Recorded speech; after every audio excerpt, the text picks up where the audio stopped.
Shon Faye is a presenter known for her commentary on LGBTQ+ women's and mental health issues. She's the author of a 2021 book, which became an instant Sunday Times bestseller, The Transgender Issue, and another book is due to follow in 2025. Thank you for coming on Axel Arigato Talks. Thank you for having me. I'm glad. So how is your day going so far? It's going pretty well. I'm enjoying, I feel like I respond much better to warmer weather and longer days. Also, I recently have become self-employed in the last year, and so I don't have it's a Monday today, and I don't have fear of Mondays anymore because I work for myself. So if I don't do anything, only I suffer. See. So you don't have the Sunday scaries anymore? No, I don't. Okay, I suffer real bad from the Sunday scaries, and I soothe that with delivery. I'm terrible for delivery. I'm an appalling cook. I've become reliant. I live alone. I'm single. And it's just an excuse to order delivery because no one can see. If a tree falls in the forest, no one hears it. Did it actually fall? If I order Deliveroo and don't cook for 5 days in a row, no one does knows. Anyone care? Does anyone know? Some people have an issue with, apps like Grindr, or I've got friends of mine that have to delete Grindr. I have Just Eat, Deliveroo, Uber Eats, and when I'm going through a real low, I'm like, gotta get rid of those. Yeah. That's my version of a toxic app. That's interesting because I've been off dating apps really for the last 7 months, and it's actually been great. Partly because you mentioned my second book, it's about my love life and it's about the wreckage of my past love life in part. And so I felt like it was good to not be attempting whilst I'm in that and writing about the past and trying to analyse it. It's probably not the best time to be looking for someone new. Also, I'm a very busy person. You are a very busy person, booked and busy. What made you get rid of the dating apps? I got rid of the dating apps because I feel like especially post-COVID, I think the sort of gamification of dating, turning it into a video game, particularly obviously I am unfortunately in the position of having to date predominantly heterosexual men. I feel like everyone sort of got very used to just interacting with people on their phone. And no one really knows what they're looking for, including me last summer when I was on them. I went through a breakup just before lockdown started in 2020. And it's just a source of constant frustration. And I feel like since I've come off them, I have a much more stable sense of myself, my own attractiveness, my own worth as a person that's not being constantly vied for by strangers online. And so I felt like I was in a bad pattern of only half using them and not really knowing what my intentions were or what other people's intentions were. So I wanted at least a kind of reset. And I feel like you're saying with the gamification of it, it's like a video game where you have an avatar. You have your own profile. Hinge, for example, you can choose a song or leave voice notes now, and it's like you end up seeing yourself through a different lens, which actually is kind of contrived. Yeah, exactly. There's that. There's also, do you know what though? I thought, I'll come off dating apps and then I'll just it will open me up to meeting loads of fabulous people in real life. The old-fashioned way. Yeah, exactly. The trouble I forgot there is that every man I spend my time with is gay. Right. And I don't go into any situations with people who aren't gay. So never mind. Oh God. Well, I really want to get into the book you released, which, as I said, became a Sunday Times bestseller. It was, I think, for our generation, seminal. And an incredible piece of work. I guess the overarching theme or the premise of it was that trans liberation will liberate everyone. And that, and what I want to know about is a bit of unpacking towards that. Can you tell me about that statement? Yeah, so the book opens with, the opening sentence is, the liberation of trans people will benefit the lives of everyone in our society. And the reason I said that was, it was a bold opening statement because one of the conversation around trans lives that's occurring in the right-wing media and across the world really at the moment is constantly framing trans people as a nuisance or some kind of group that is taking things away from society or as a minority that is presenting society with difficult challenges. And I wanted to turn that on its head and actually present the case which I've always believed to be true, which is that the emancipation of trans people from all the forms of discrimination, harassment that they experience would really benefit everyone because the things that marginalize trans people are things that affect many different groups in society. So if you're looking at the structural issues like poverty, housing, harassment, violence, those are enacted by systems that discriminate against wide varieties of underprivileged groups. Also, when we're talking about gender, frankly, trans people are trying to emancipate themselves or live more freely within a very restrictive gender binary that doesn't just negatively affect trans people. It affects us in unique and quite severe ways sometimes. But I think the gender binary and gendered expectations, obviously, well, they impose themselves on like all queer people, like cis LGBT people, who are all gender non-conforming to some degree, whether or not it's they sleep with the wrong person or they dress the wrong way. Pretty much all women, because we live in a very sexist, patriarchal society that's always tried to define what women are and should be. But also, like, even straight cis men are confined by gender and made very unhappy by gender roles in general. In which ways? Cis straight men are not doing well always. In which ways do you see that manifest? Well, I mean, obviously, I think there's been a much more, like, a healthier discussion opening up about men's mental health. So, like, the biggest killer of middle-aged men is themselves. And, you know, I think that's something that's never fully been looked at, is that, like, there's something there about gendered expectations, about men being open about their own suffering. Obviously, as well, I think like, when we look at, like, gender-based violence, tends, unfortunately, the majority of people that might be perpetrators of that tend to be cis straight men. And that's often because of like, abuse tends to be cyclical. And often, because people don't really have like an outlet for like working through and taking responsibility for negative feelings and experiences healthily. And I mean, we just talked about dating apps. I feel like there's a lot of pressure, just even subtle ways of like men, I'm someone that's, for example, dated men who have huge hang-ups about their sexuality. Like they might be attracted to like a trans person, but they're terrified about what their friends might think or their family might think. But so they have this conflict between like who they actually are, who they're told they should be, and what they actually want, you know? So it's something to me that's been always plainly obvious that like the gender binary as it kind of currently works doesn't work for anyone. And what trans people are saying is that like maybe we shouldn't be maintaining this frankly unhinged binary that we put like like two camps of humanity, entirety of humanity into. How when you approached dating, was the concept of fetishization always there? And did you approach it with having your guard up? No. Okay. I actually embraced fetishization. Oh, you do? Well, no, not now. But like when I started, I mean, it's funny because I'm writing about this in my second book. I mean, when I first transitioned, of course, like trans women tend to be fetishized. And one of the difficult things that isn't necessarily always palatable is that there was a certain point, for example, early in my transition where I was being treated so badly by the rest of society that actually men who had sexual desire for me, even if it was fetishistic, at least felt like I was being desired for who I was. And so in some ways, I don't think that was always healthy for me or for them. But you know, the reality is that like actually you can lean in sometimes. And not all of the desire is fetishistic, but like some of it can certainly be quite repressed, and that you deal with a lot of men's shame. And I feel like one of the things that I have been working through in my 30s, therapeutically and stuff like that, is both the shame that's been imposed on me as a trans person since I was a child, but also the fact that I have to carry the burden of other people's shame, whether that's boyfriends, whether that's extended family members, whether that's society at large, is that like shame is a huge thing that I feel as a trans woman that I've had to like shoulder that burden for a lot of people. And I think that causes quite a lot of psychic injury. Yeah, definitely. Going back to the childhood and your journey to transition, what was it like growing up in Bristol? I mean, Bristol is a nice place. I actually spent lockdown there. And I discovered a reappreciation for it in lockdown. Growing up in Bristol, my adolescence was quite an unhappy one looking back. I got a scholarship when I was 11 to a private school, which obviously was a huge opportunity, but it was all boys. And obviously it's a very gender non-conforming and obviously turns out trans feminine child. That was very conspicuous from when I started secondary school.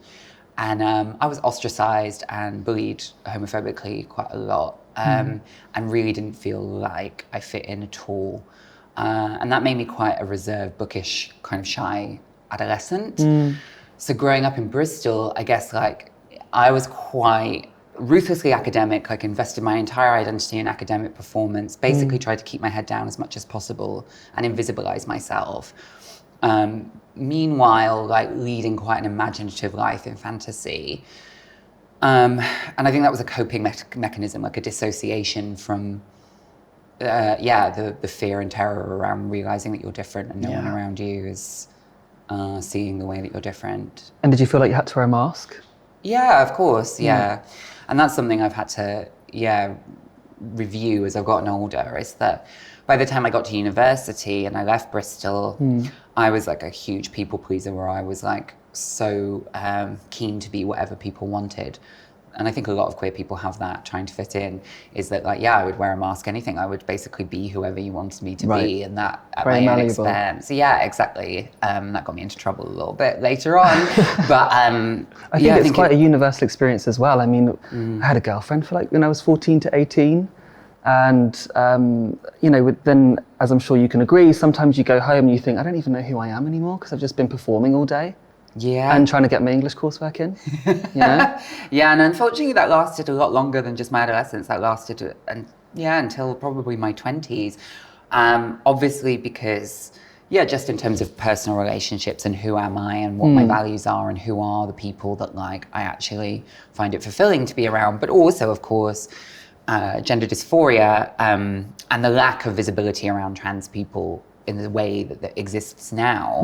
When I was like 16, 17, 18, 19, I mean, there was no positive representation of trans people at all. So I kind of tried to fit in as a gay guy. And that was even more troubling in some ways because there's a coming out process with that. And there's something like a little bit, I don't know, like a gut punch when you realize like, oh, I've gone through all this and this is still wrong. Growing up, who, if anyone, did you look to as a bit of a role model or someone that you kind of got some solace from? Like mine was Lady Gaga. Yeah, I mean, I was a little monster as well. Okay, yeah, great. I mean, there is a twink to transsexual Lady Gaga little monster pipeline. I think so. Yeah, and I'm part of it. I was very much putting Coke cans in my hair at one point. Love that. I mean, like in general, it's very cliche. I've always been into pop music and pop divas. I guess Madonna was like an early one as well. I got very into Catholicism. I'm from an Irish Catholic background in my teenage years, partly because of this repression and like seeing if I could cure myself with religion. But I mean, also. And you tried that? I mean, I was very, very religious and I really didn't want to be like queer in any way at one point, which I sort of discarded by the time I was 17. But yeah, it gave me a huge complex. But also like Catholicism is a very camp religion it's like full vaudeville, complete baroque. Campness. Vibes, which I still carry through into my personal style now. So obviously Madonna with the flaming cross, as with like Lady Gaga and Alejandro. I love a little bit of Catholic camp even now. Okay. I wanted to touch upon London being a safe space. It was for me, it was a bit of a refuge from where I grew up. You obviously been living in London for a while now. You went to Bristol during the pandemic, but where do you go to in London? Where's like a safe space for trans people where you can go and feel totally comfortable? Right, well, I've had like two experiences of London. So I moved here initially in my mid-20s, just before my mid-20s. And it was before I transitioned. And I was working as a lawyer. This was like my final years as a very gender non-conforming. Essentially, I was gender fluid and there was no term like non-binary at the time. But the minute I heard the term non-binary, I was like, well, that's what I am at that time. Before I ultimately decided to medically transition. And I was living in London that time and I went out on the queer scene a lot. It was a little less trans inclusive then. And that was like, there was a positive experience to it because I really loved nightlife and I really loved going out. But there was a dark side to it too that took over. So like by the time I got to my like mid-20s, it was the 4 Ds, sadly none of them dick, which was like depression, dysphoria, drinking and drugs took over my life. Right. And I've never heard that before. 4 Ds, right. Yeah, well, no, I mean, it's just, I just coined it, babe. It's okay, quick, write that down. You have to have like quite a specific experience, I feel like, to tick them all. But those things took over, realistically. And I was not a very happy person. As a result of going out too much? Yeah, well, right. I struggled with addiction and I struggled with dysphoria and I struggled with depression. And they were all connected, obviously, but also all kind of separate. And that's the trouble, is that if you struggle with, I was an addict, so like going out on the queer scene and stuff like that, like it took on the darker, I'm all for people going out and having a fun time, but obviously for me it went somewhere darker. and it started to destroy my life. Dysphoria obviously was starting to catch up with me, especially as I was getting older. I was very androgynous when I was younger, and I was getting more and more unhappy like in my physical body. And I also struggled a lot with depression. So I got to a point where I had a breakdown and I really didn't want to be here anymore. I know that's a cliche, but that's how a lot of trans people end up feeling. And so I, at that point, I like went back to Bristol for a bit. So like a reset. Yeah, exactly. And I started to transition. I started to take steps basically to save my own life. And I had to get out of London to do that. I had to have a reset. And yeah, I had a very fearful relationship for a while because London didn't seem like a safe space to me, because it had provided me with so much. It provided me with a lot of identity discovery, meeting new people, new experiences. And I'm actually now at a point where I'm grateful for them all. There was a time where it seemed like also like a place of excess and a place of danger. Well, there's a dark underbelly if you get sucked into the wrong places. Exactly. Yeah. Yeah, as an older person now and a healthier person, someone that tries to lead a healthier life, I feel like I've rediscovered London too. Is that through a different lens this yeah, time. exactly. Whether or not London is a safe space, there are safe spaces within London, and there are more of them, especially for trans people. I mean, I think as well in the queer community, the queer scene has gotten a lot better acquainted in the last 10 years with how to be inclusive of trans people, whether that's nightlife, whether that's like, queer venues, whether that's just media spaces. I still think there's a long way to go. But there's a bit of a mythology that like London is a perfect, like I remember, in the early days of my social transition and my medical transition, where I didn't blend in as much when I walked down the street and I seemed like a visibly gender non-conforming person and then a visibly trans person. I would get like street harassment. I would get people spitting at me in the face, and I would get people throwing stuff at me. And that happened a couple of times in London, and people were like, I can't believe that happens in London. It's like, babe, it happens everywhere. And of course it happens in London. Like this idea that London is some metropolitan mecca is not the reality for, unfortunately, a lot of gender non-conforming and trans people. And so I'm always keen to point that out when people are like, oh, it's like a haven, it's this cosmopolitan mecca. There are some places where people love gender variance, like in drag, on a stage, in performance, in a fashion shoot, in the magazine. But do they care for like, I have good friends now who are trans creatives, trans models, trans artists working in London, and they might come and do a shoot, might come and do a podcast, but they need to be like, are you going to book me a cab home because I'm not safe to go back on public transport? So they have this odd, dichotomy where they're being, like prized in some arenas and then completely discarded at risk and discarded in others. And so for me, unfortunately, I feel like for me, a lot of the ways in which I conform to gender now and conform to like palatable form of femininity was the compromise I made for being a public trans figure, was that I wanted to be able to just blend in and not be as compared to how I used to dress and present myself 10 years ago. I look very boring when I walk down the street now, but the prize I get for that, unfortunately, in quite like a binary obsessed society, is that I'm basically left alone. And I don't want to have to be talking with like a cab driver about my gender. I don't really want to have to be like looking over my shoulder going to get a pint of milk. Because I've written a book about trans issues, I don't want the media to ask me about my surgical transition. Do you know what I mean? I feel like my whole life has been like swaying between what's the line, what's the boundaries for me, about how much is like necessary for me to share with the world in order to feel like I'm seen and understood, and might, indeed now like I'm in a position where I wonder if I could help other people who are younger than me, versus the fact that like I've had some bad experiences with sharing too much and making myself vulnerable, and people mistreat me on that basis. And through writing the books, did a lot of it stem from your lived experiences? Because for me, and the reason I wanted to get to know you better is I think the best way you can learn about our community is by listening to lived experiences as opposed to deducing it for themselves. Well, I mean, my first book, The Transgender Issue, it doesn't draw that much on my own personal experience. And the reason for that was that I felt like trans memoir and this like, confessional mode of writing for trans women is kind of like this tell-all thing, particularly about transition, is like historically the only kind of like writing we've been allowed to do. And actually, if you look at like cis male political writers, they get to write in this detached, authoritative tone where they just comment objectively and they're not seen as like a subjective figure who has to confess all their trauma.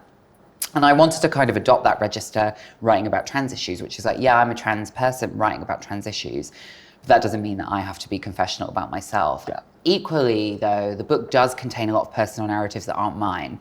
So I went out and interviewed a lot of people that also, you know, I'm a middle-class white trans person living in London. Like, as I say, like today, my life is not very hard relatively to what some trans people are going through. And I was like, actually, the people that don't get the media platforms I get are often the people having the hardest experience. And I had the connection, you know, via my work for LGBT charities and organizations over the years, to like maybe find people whose voices don't get heard and use my platform to like elevate their voice. Yeah. So that's what I do in that book.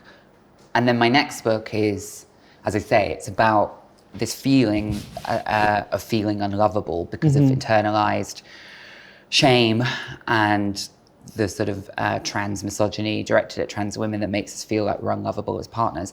That's something that's been more about the main struggle of my life post-transition. It's not really about my gender. It's about kind of just being a woman and trying to like make relationships work when you have like self-esteem issues. So I felt like that was a more interesting way of talking about how transness affects my experience than just talking about like my struggles with dysphoria or whatever. Absolutely. I wanted to dive into the writing process with the transgender issue. Okay. Whether it was cathartic, whether it was arduous, I'm sure it was all of the above. And also the reaction when it came out, was it what you expected? Good question. Is it cathartic? No, I don't tend to find writing cathartic or therapeutic. I think writing, like all art, can be like almost at times slightly masochistic because you have to sit in the material, whether it's harmful, upsetting or whatever, in order to kind of to really like get to grips with it and arrange it in a way. I felt like I wrote the majority of the first draft of the book in the first lockdown. Right. I've been writing it since late 2018, but like March 2020 to like June 2020 was when I wrote the bulk of it. Right. And at that point, yeah, there's just so much material. I had to take on almost like quite a clinical, it's where the legal training helped, like lawyerly kind of detachment about how I organized everything. And because of like as I said, I went through a breakup and lost my entire social life thanks to lockdown. So it was just this like hyper focus on one thing throughout that time. So in a way, I found it actually a bit of a life raft for my mental health because it was a really sort of like singular project to focus on. In terms of when it came out and the reaction, I found that quite overwhelming because of the like very toxic conversation that's happening around trans people in this country. I knew that it was going to throw me into the spotlight in a new way and elevate the degree of public profile I had. And there was this huge anxiety in the month before it came out. But what I've been really pleased by is that the reaction has been so positive. I have had so many, like, obviously, like the amount of readers, it's currently like sold, you know, like over 30,000 copies and counting. So like, that's just a huge platform for people to be like hearing a sympathetic account of trans lives. And I've had like such lovely messages and feedback and met people at events, young trans people, their families, people who knew nothing about this topic, but like they enjoyed getting to know more about it. And that like human contact at book signings is like really amazing. Yeah. Well, I enjoyed our human contact. Yeah, I Thank did you so too. much for Thank coming you. on Axel Arigato Talks. Thank you for having me.